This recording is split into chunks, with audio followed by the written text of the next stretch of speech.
Hello guys, welcome back to my YouTube channel all about commerce.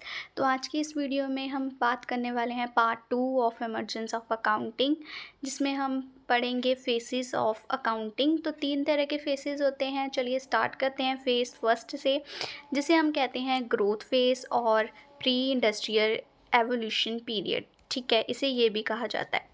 चलिए शुरू करते हैं।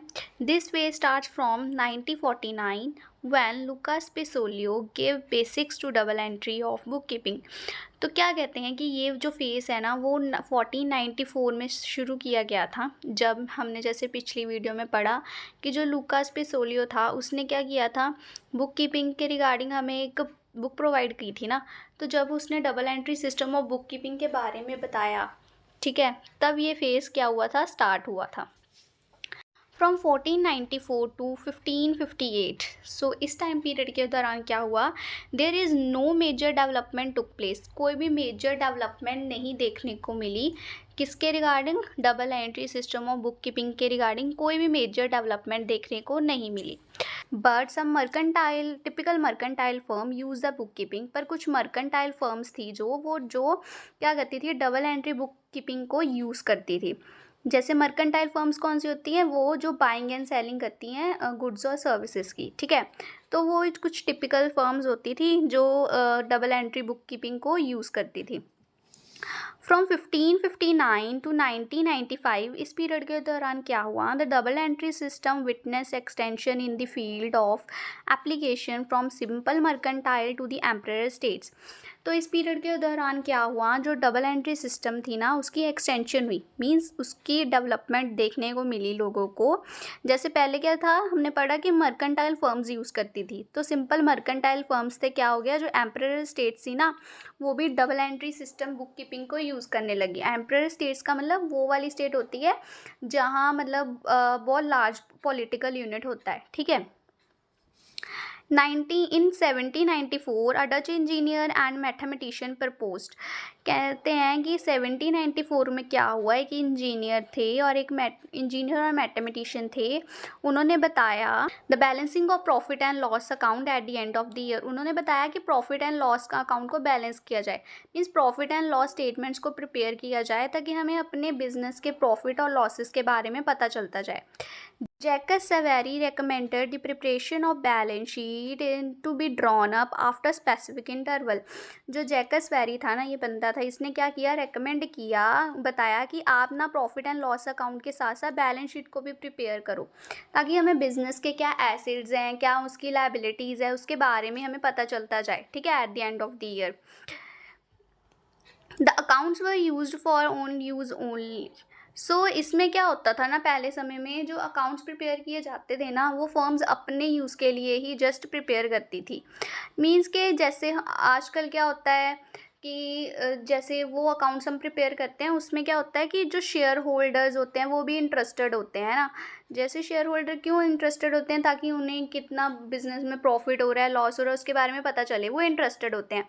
बट इस टाइम पीरियड के दौरान क्या होता था, वो जो अकाउंट्स ना सिर्फ अपने लिए ही यूज़ किए जाते थे, फर्म्स अपने लिए ही यूज़ करती थी, क्योंकि उस टाइम पे जो बिजनेसेस होते थे वो स्मॉल होते थे ना, मतलब अपने कुछ लोग घर पे करते थे बिजनेस, तो बहुत स्मॉल बिजनेसेस होते थे, तो जस्ट अपने पर्पस के लिए ही वो अकाउंट्स को प्रिपेयर करते थे। कुछ लोग तो ऐसे भी होते थे कि अकाउंट्स प्रिपेयर भी नहीं करते होते थे, तो उन्हें एग्जैक्ट प्रॉफिट एंड लॉस भी नहीं पता चलता था अपने बिजनेस का। तो ये बोल रहे हैं कि वो अपने यूज़ के लिए ही करते थे, मतलब किसी और के यूज़ के लिए नहीं करते थे। जैसे शेयर होल्डर्स वगैरह होते हैं ना, आजकल इंटरेस्टेड होते हैं, तो उनके लिए वो प्रिपेयर ही नहीं करते थे, सिर्फ अपने लिए करते थे।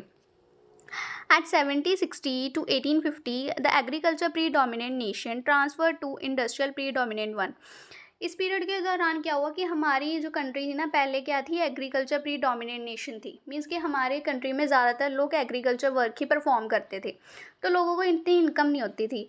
तो गवर्नमेंट ने सोचा कि हम ना इंडस्ट्रियल बनाते हैं अपनी कंट्री को, डेवलपमेंट की जाती है इंडस्ट्रीज़ की, ताकि ज़्यादा से ज़्यादा लोगों को काम मिले, ठीक है, उनकी इनकम हो और हमारी कंट्री भी डेवलप हो।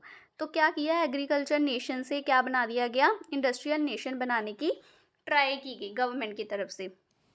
इन 1850 में क्या हुआ, proprietor concept was replace by share holder ownership. 1850 में क्या हुआ कि पहले क्या होता था ना, सोल प्रोप्राइटर बिजनेस होते थे कि एक बंदे का बिजनेस होता था, बट उसको उसको क्या किया गया, रिप्लेस कर दिया क्या, शेयर होल्डर ओनरशिप की वजह से उसको रिप्लेस करके ये बना दिया गया कि अब जो क्या होता था, उस अकेले बंदे का बिजनेस नहीं होगा, बहुत सारे लोग होंगे जो क्या करेंगे, उस कंपनी में इन्वेस्ट करेंगे, उस शेयर्स को उनको अलॉट करवाया जाएगा और वो क्या बनेंगे, शेयर होल्डर बनेंगे, तो शेयर होल्डर ओनरशिप हो गई। ठीक है। For first time the status of investors was recognise in business. तो क्या हुआ कि फर्स्ट टाइम ना जो स्टेटस था इन्वेस्टर्स का वो भी लाया गया बिजनेस में।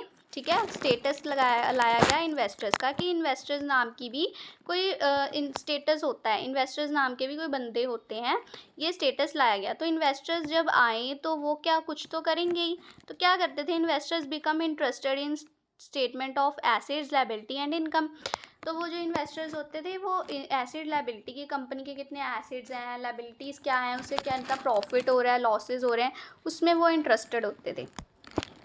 Large number of professional institutions were established in England and other countries.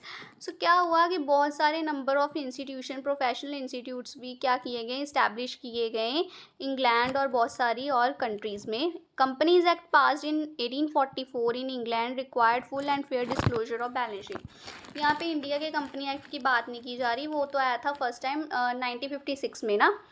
पर इसमें क्या हुआ है वो बता रहे हैं कि कंपनी एक्ट ये जो पास किया गया 1844 को इंग्लैंड में, तो उसने बोला कि जब कंपनी एक्ट आया तो उसने बोला कि बैलेंस शीट बनाओ, ठीक है, ताकि हमें कंपनी का फुल डिस्क्लोजर मिले, एक फेयर डिस्क्लोजर मिले कि कंपनी के कितने एसेट्स हैं, कितनी लायबिलिटीज़ हैं, ताकि हमें एग्जैक्ट परफॉर्मेंस पता चले बिजनेस की। ठीक है, तो आज के लिए सिर्फ इतना ही। ये था हमने पढ़ा फर्स्ट जो था ग्रोथ फेज़। ठीक है, इसके आगे हम पढ़ेंगे जो सेकेंड और थर्ड फेज़ होगा नेक्स्ट वीडियो में। सो अगर आपको वीडियो अच्छी लगे हो तो प्लीज़ लाइक, सब्सक्राइब और कमेंट ज़रूर करें और हमारे साथ बने रहें। Thank you.